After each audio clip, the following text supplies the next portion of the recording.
Yo, welcome back, welcome to the channel. It is, you know who I am. You clicked on the video. Okay, so we are back with the third video for today. So we are on it right now. I honestly forgot even how I got to this video. I'm pretty sure it was commented under my Adam Calhoun video, if I'm not mistaken. I think it was racism video. I'm pretty sure, but I apologize because I can't give credit because I forgot. My phone's over there, and I didn't look it up beforehand. But so if it was you that suggested this, please comment below, so then that way I can pin your comment. But it's so we got Tyson James Beta, and he has it tagged as conservative hip hop, which I didn't even know that existed. Like, I legit just found this out, but apparently there's a ton of people that fall into this genre. So we're gonna check this out. I feel like this is about to be kind of interesting. One, because it was commented under that video, and then two, just how this has already started off. Looks like they're at a pride parade. Is that what those are called? Pride festival, something of the sort. So and that can, as we all know, that leads to good content. So let's get into this and see what it's about. But it's Tyson James Beta. Are you feminine? Do you see yourself as a feminine man? Some things, yeah. Oh yeah, some things. I think femininity is beautiful, and anybody can be feminine. You think a man is beautiful when he's feminine? In certain ways. No, a feminine man is a weak man because he's a woman. He's a beta. No, he's not, Jesse. Yeah, he's a beta. Also, before we get into this, if y'all never watched that guy, I think I have, what's his name? Jesse. I forget his last name. But I kind of told y'all this before, not to, take up too much time here. But growing up, we just didn't have that much cable. My mother didn't want to pay for TV that we weren't really going to watch. She didn't like us watching as much TV. She hardly ever watches TV, so we just had the basic package. But this guy used to have a talk show on PBS where he would just talk to people. I didn't even know that he was a conservative. He would just kind of common sense talk to people. And some people hate on him, but I think now, I don't know if he's on there anymore. I think he may just be like just on YouTube or something like that now. But if you can find what his last name is, definitely go look at his videos and watch how he talks to people. That's how he talks to people all the time. He kind of has like this sluggish speech, but at the same time though, he interviews well and challenges people on points. He doesn't just let them just like say anything. So it turns into a good conversation. And we just got a little tidbit of that there. But yeah, check him out. No, he's not. He is a beta. I can't believe I'm being bullied right now. All these women out here looking for a strong man.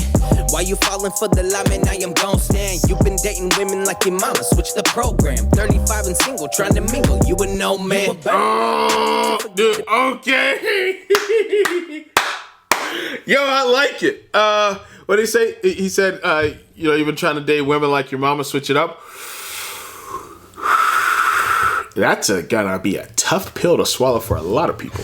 Cause look, man, it's true. As much as you may try to avoid women that may not be like your mother, hypothetically, you tend to end up being with somebody that's just like your mother or father. If you're a girl, you end up being with somebody that's like your dad. And so. Like he said, you got to switch it up, and being 35 and single is not the move. Yeah, man, I don't know where when people start saying like it was cool to be like in your mid 30s, almost about to be 40, and like finding a partner and then starting like your life. I don't know where that became cool, but like it seems to be pushed more and more right now, and to me, I feel like that kind of goes down that same path of just pushing, that single parent household, because comes along with that, people are still out here having sex, having children out of wedlock, and then you're still trying to figure out yourself, essentially. And it's like, I'm not telling you to just settle for any and everybody, but my mother always told me this when she told us about dating. She said, dating isn't getting ready for marriage. Dating is a marriage. And if you have all these partners and you break up, she said you're practicing divorce, and that's against the Bible. She said you should be dating to marry, but you should be dating someone that has marriage qualities. This is how she would lay this out for us. And, when you take that approach, there's a reason why I've only had 4 girlfriends my entire life. I don't think it's because I was just thinking about I can only have a certain limit. It was just that when I got into those relationships, I took a conscious decision and talked about some things with that person before I eventually said, okay, hey, we are together, and we were practicing on working towards something. Now they ended, but I should take that back. I think I've only technically had 3 girlfriends in my life. And then this would be the 4th who now I'm marrying. Yes. So, yeah. So, but anyway, I just say all that to say you're setting people up when you say that, being in your mid-30s and trying to still hit the scene of dating and stuff. It sets up this weird dynamic that now people think is cool. We've proven when people come together, they build great things, and you always see people that start off getting married and building something together. They're always prosperous in the long run when they stay together. They build beautiful families. They enjoy the things life has to offer, both financially and mentally, and they just overall end up having a good quality of life. So there's more I can say on that, but I want to hear the song now. For the lie, man, I am gone. Oh, I also wanted to say, because I know my mama would tear me up if I don't say this. Also, when dating, she said, above all those, number one thing, make sure that they love Jesus. Sometimes I forget that a lot of people's families don't tell them that. So I almost kind of forget to mention. But that was her key thing. She said, I don't care who it is you choose. My main thing is, do they love God, and are they willing to serve Jesus? Then from there, you determine if they're a good partner. So take that little tidbit with you there too. You've been dating women like your mama, switch the program. 35 and single, trying to mingle, you a no man. You need to forgive to be forgiven. Go back to your father, get to living. Forget about the kissing, all the touching in the city. Forget about the women, all the lesson, who you kidding? A man that has a temper ain't even a man at all. You can't be a tyrant while you answering the call. To the PC culture, I ain't cowering to y'all. Real men speak up. What happened? You lose your balls? Okay, so rule. Okay, I do gotta say a little point right there. He said, men don't resort to violence, and then he said, but then to the PC culture, I'm not scared of y'all, stand up to you. I forgot who said this. It might have been Kevin Samuels, maybe, but somebody said this. And I'm not championing anything that he's doing, but he did say a good point. He said, why men and women shouldn't argue is because he said when you see 2 men, when they are having a discussion, he said, you know what? Why tones are in check and why certain things are not said and certain lines aren't crossed is because with every interaction with men, there's a low level of violence that they know can happen at any point in time. So if you address this man in a certain way and present yourself a certain way, there is the possible outcome of violence coming back from that interaction. And I feel like when he said that, that's a tad bit of a little flip-flop there where you're saying a man shouldn't show a temper because that's a part of that comes with violence. I mean, just being a human being, that's an emotion. Being violence is acting out a certain emotion, whether it be anger or sadness. It's all about how you control that emotion and then how you use that violence, because it can be beneficial. For instance, if your family's being attacked, you will violently retaliate to protect your family. You see what I'm saying? So, or if you feel as if someone is causing a threat or is about to, and you jump to the situation before. Sometimes you need to do that, or confronting somebody. That's still a certain level of violence in that confrontation, whether it be physical or just verbally. So that's the only little part I feel like I had to catch that right then, or I would have let the song get away from me. Let's go back a couple of seconds right here, though. The PC culture, I ain't cowering to y'all. Real men speak up. What happened? You lose your balls? Okay, so rule number 1, you need to always speak truth. Stay connected to your father. Trust me, you can never lose. Rule number 2, well, let's just focus on the one. Apart from God, there's nothing you can overcome. Don't be a beta. You need to go back to the creator. Give your life to God because he made you. You got your mama's spirit, God's spirit's much greater. He's an alpha, trust me, you don't want to be a beta. All I'm really saying, I want to stop right there too. Man, look, okay. I get everybody's not Christian. Everybody is, look, be whatever you want to be. Me, for myself, I have chosen a Christian path. And so for him to say, you need to reconnect with God, that's very important. I think that would help us tremendously if a lot of people did. But, let's say you don't want to connect with that. You need to connect with some type of common sense spiritual base. Or just some type of spiritual base, because that's what people have stepped away from.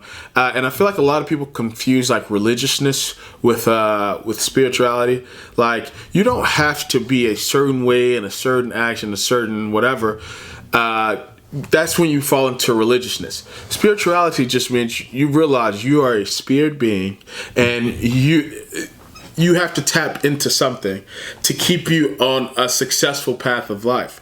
To me, the most common sense one is Christianity. Well, that's a whole other video, and that could take us down a whole other path. But that's a very good point right there that my man is making. Like, though you might think, following your mama's ways and this, that, and that, and I'm sure he's using mama because just about everybody is typically has a mother. Not everybody has a father present in their life. So he said you need to tap in with that, though, to get some things figured out and get on a good path. But this guy, I like it. You need to go back to the creator. You just need to give your life to God because he made you. You got your mama's spirit, God's spirit's much greater. He's an alpha, trust me, you don't want to be a beta. Where it's obvious that a woman is about to give birth. She has physical signs that she is about to give a birth.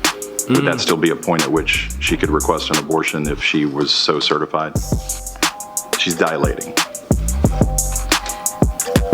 Mr. Chairman, that would be a decision that the doctor, the physician, and the woman would make. I understand that. I'm asking point. if your bill allows that. My bill would allow that, yes. You support abortion, you a fake, I'm pro-life.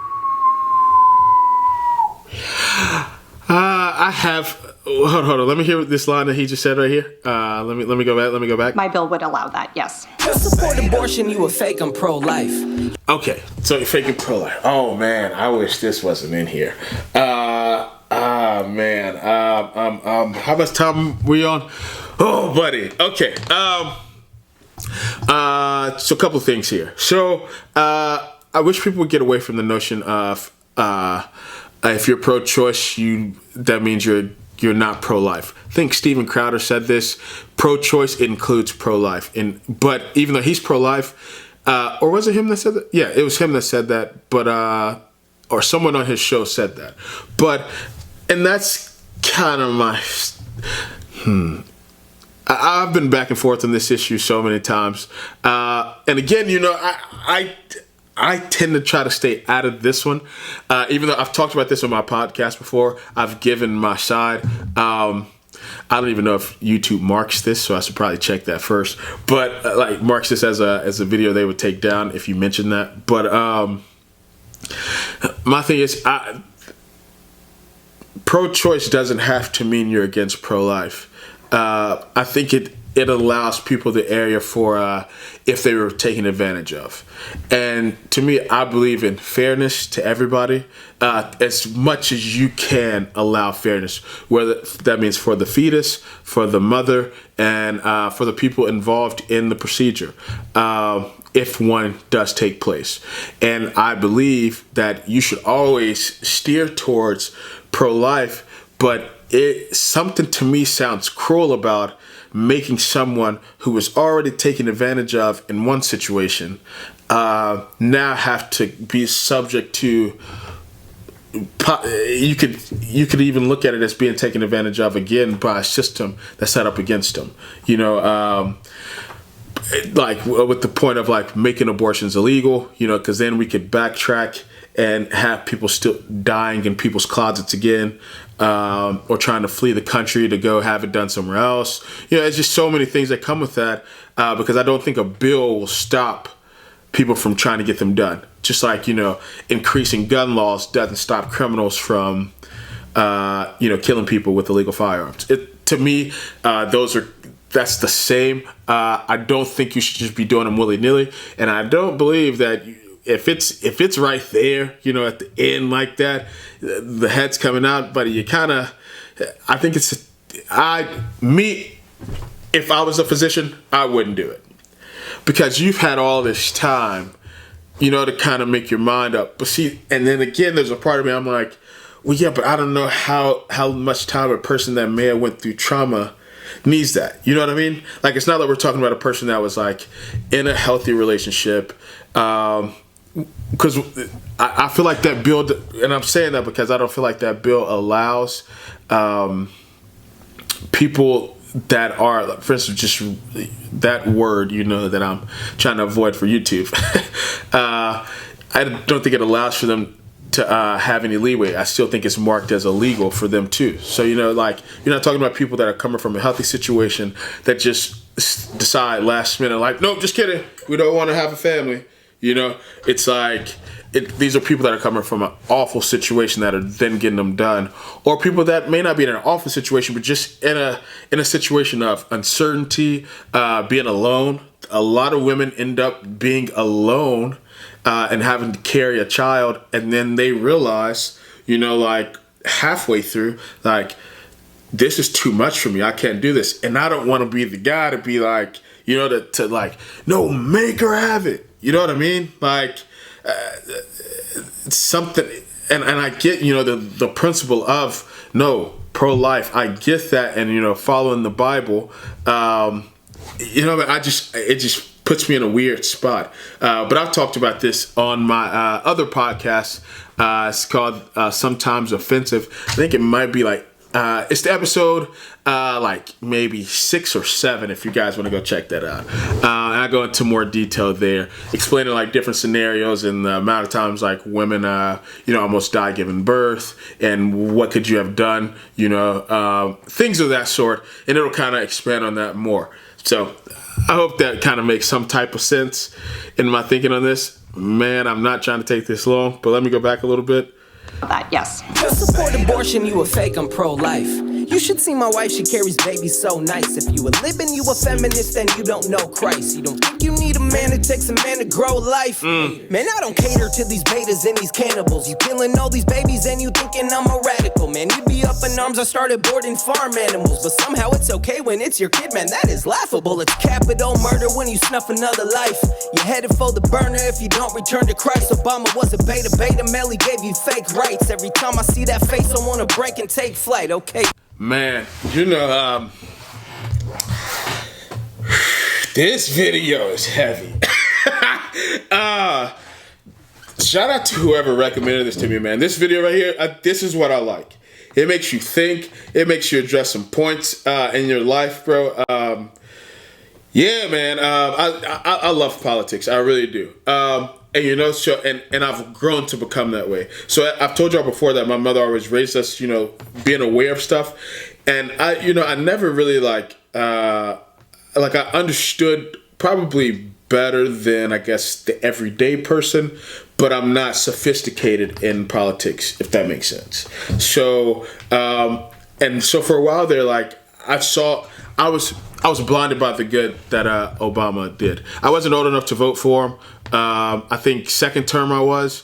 I think I might have just became old enough, but I don't. First term I wasn't. I was just getting to high school, just in middle school, going to high school. And then second term, I think I was just finishing high school, so I had like just turned 18, something like that. So. I was just blinded by, like, I saw like the good where like he gave I forgot exactly how much, like $2 billion or something like that, to anyone that was trying to become like a black farmer. And then he also just gave into agriculture a lot. At first I thought that this was good, where he did some stuff with civil rights, but then I saw that it was kind of geared more towards LGBT than at first initially how he said it was for minority groups. But I learned that in later years. I didn't know that at the beginning. But there was a lot of stuff I just didn't know. But I just knew he seemed like a nice guy, and he seemed like he told me he was trying to do good. You know what I mean? So until I started to really, really look at politics when I was like 21, 22, when he was kind of like on his way out, that was only then when I was like, holy crap, bro, I think you might have tricked me. Like, it's only then when I realized I was kind of duped, and I'm not saying that he did all good or all bad, but over the years of me, like, kind of, just like sitting back and looking at stuff, I'm kind of like, I don't know, man. The scale's starting to tip a little bit more towards the bad than it is the good. Like you see people in the military, how they talked about things done to them while they were under his administration. Foreign countries, how they felt.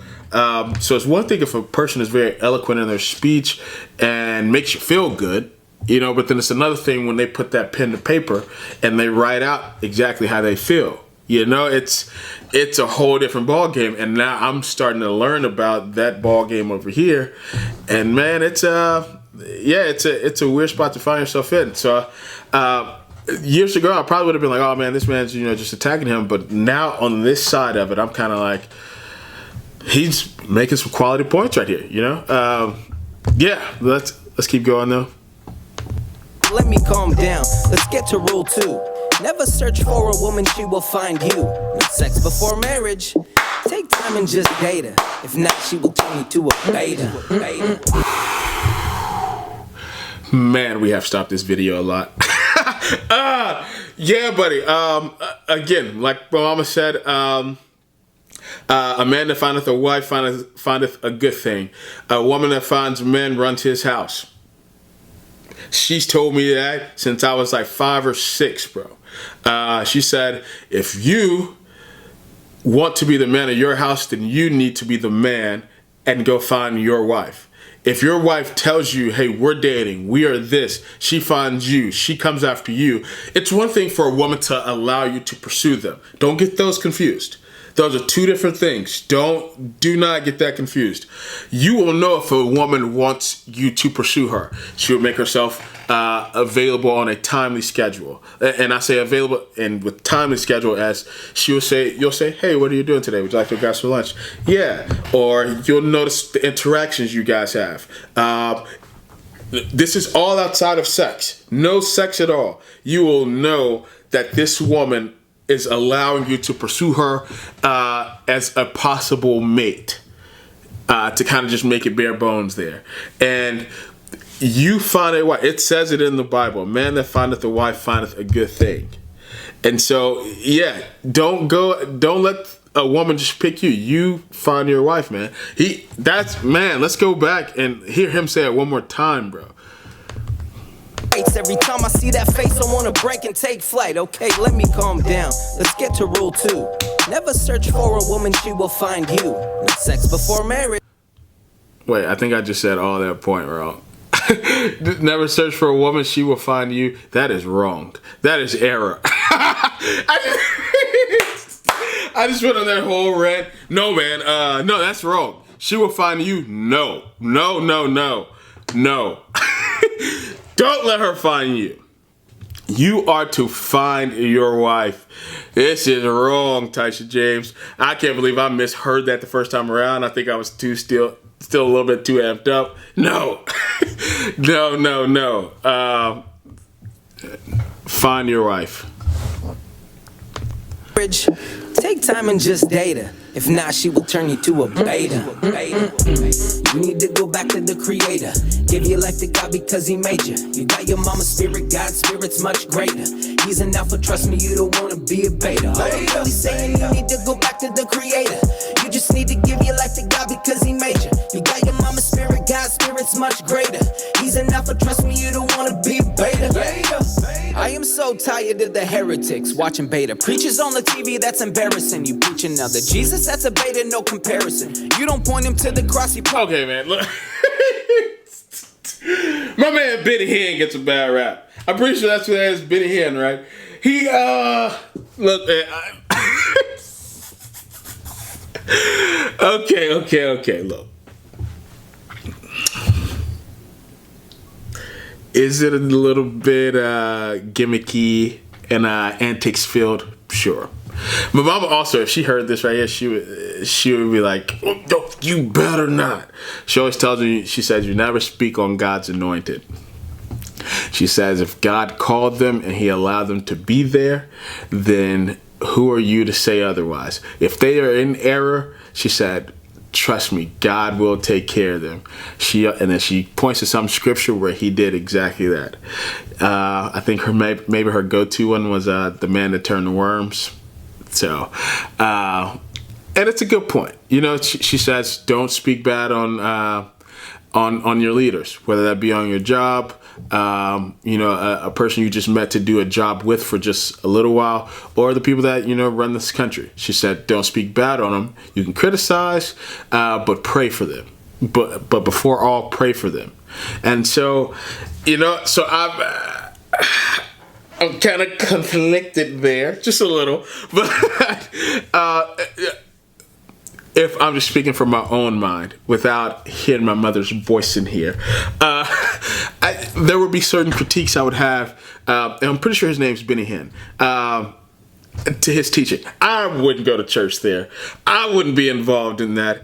But at the same time, look, people say that it has worked for them. I don't know if they're paid actors or not, but they say his teaching has brought them through, and his preaching and showmanship has touched their lives. You know what I mean? So I can't.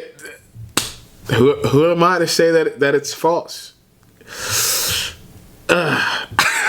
But I don't know if that makes him a beta, though. I know he said that's a beta. I don't know who that other pastor was, Bill Johnson. But this right here, I don't know if that makes him a beta for jumping around and doing that type of stuff, though. But let's go back here a little bit. Beta. Preachers on the TV, that's embarrassing. You preach another Jesus, that's a beta, no comparison. You don't point him to the cross, you point him to a therapist. Penny pinching, pimping out the gospel for $1. Your daddy was a beta, so you never had a father. You were like a slave to the devil with a collar. Now you got some tendencies. Okay, hold on. Because I was too caught up in the images, too. Also, okay, they're trying to clown my boy, Kenneth Copeland. Look, man, I get people are against pastors being rich.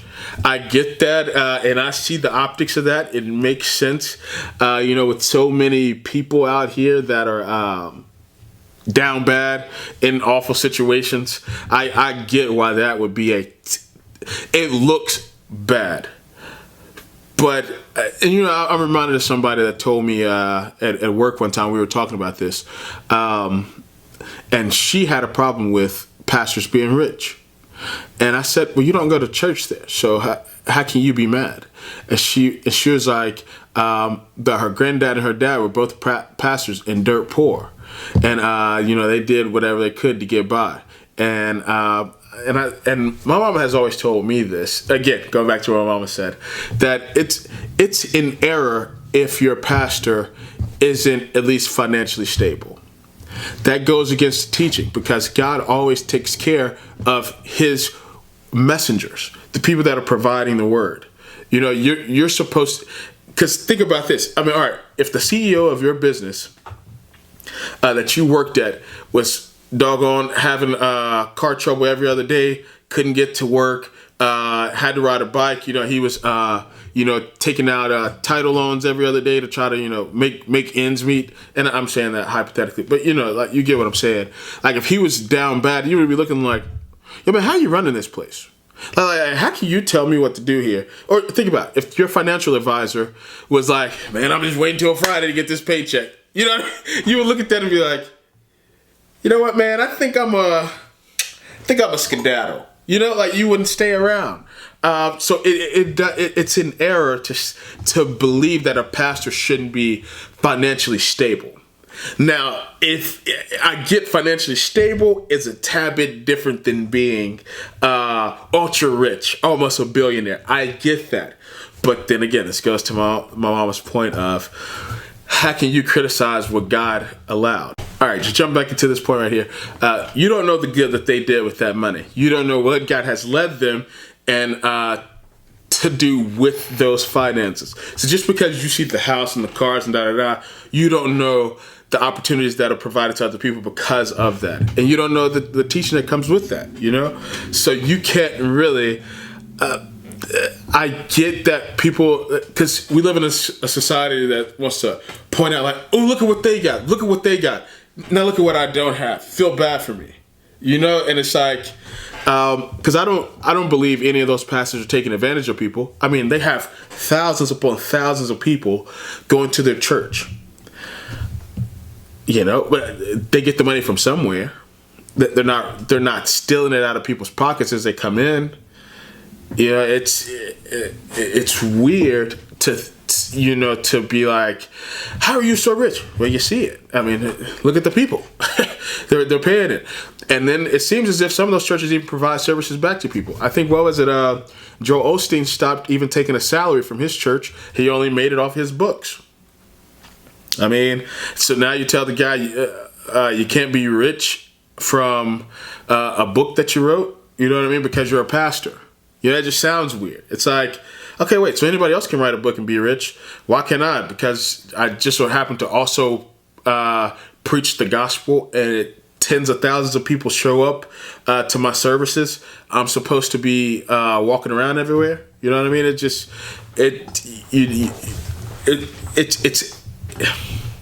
I get why it looks bad. I do. I get why it looks bad, but at the same time, I mean, imagine if someone told you that your job gave you this money, and then now you have to distribute it how everybody around you sees fit.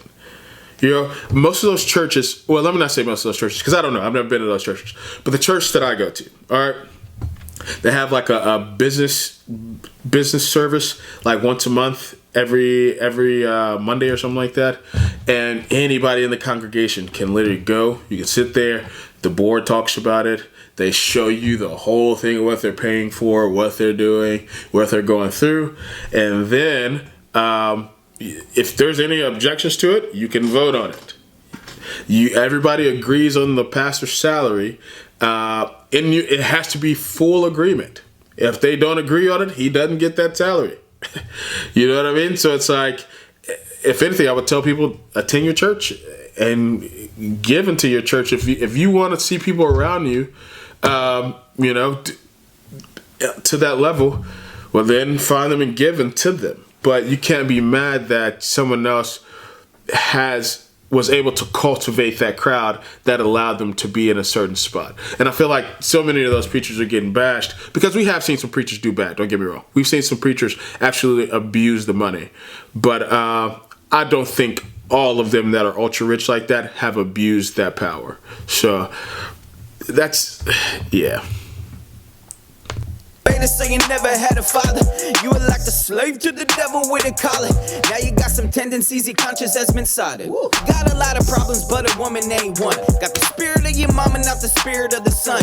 You 25 and living with your mama, you a bum, dumbed down, watching CNN, now you're scared of guns. I'm just done, look, I'm just trying to get you on the path. You say that God is love. He made a good point there of people scared of the guns. Like, there's videos of people that don't even want like people around them that even have any type of like gun on them in the car. Like they're like, what gun? Like, dude, but the media, they're scaring people with that, scaring them, and it's just making it worse every day. And it's like, that makes you a beta, absolutely, if you get scared by that. It's one thing to be aware and conscious of it, but to be scared, no, beta. You forget the other half. He is also wrath, get it right. And he is the creator, bet my bottom dollar he is not a beta. You need to go back to the creator. Give your life to God because he made you. You got your mama's spirit, God's spirit's much greater. He's an alpha, trust me, you don't wanna be a beta. All I'm really saying, you need to go back to the creator. You just need to give your life to God because he made you. You got your mama's spirit, God's spirit's much greater. He's an alpha, trust me, you don't wanna be a beta. Okay, so I think we got it there. You know, I didn't expect this video to be that long. This really surprised me. This guy right here, man, yeah. I need to see more about him. Tyson James, sir, you've got something here. You really made me think today and just expound on some of my thoughts. I like that. I like that a lot, because now once I end this video, I'm gonna have to go back and think. Who would have thought that a 4-minute clip would have turned into almost a 40-minute video? Man, I didn't see that coming today at all. So it's conservative hip hop, just basically like kind of like Christian rap with politics added. You know what I mean? Like, because that's kind of what it sounded like. It sounded a lot like Christian rap, just with political stuff kind of thrown in there, which I'm on board for. I hadn't heard of this genre of music, and I'm interested, man. If you guys got any more videos by him, let me know. I'm looking to see like kind of what the comments are saying. Yeah, dude, you got something here. But anyway, I've held you guys up long enough. You kind of know my viewpoints. Let me know in the comments if there's anything else you kind of want me to elaborate on and talk about, because I know this is going to raise a lot of questions just because of some of the topics that he hit on and I kind of spoke on. And I always like to be clear in my thoughts and what I'm saying. It's better to have understanding than to assume. But thank you all for watching. Don't forget to like, comment, subscribe, and share.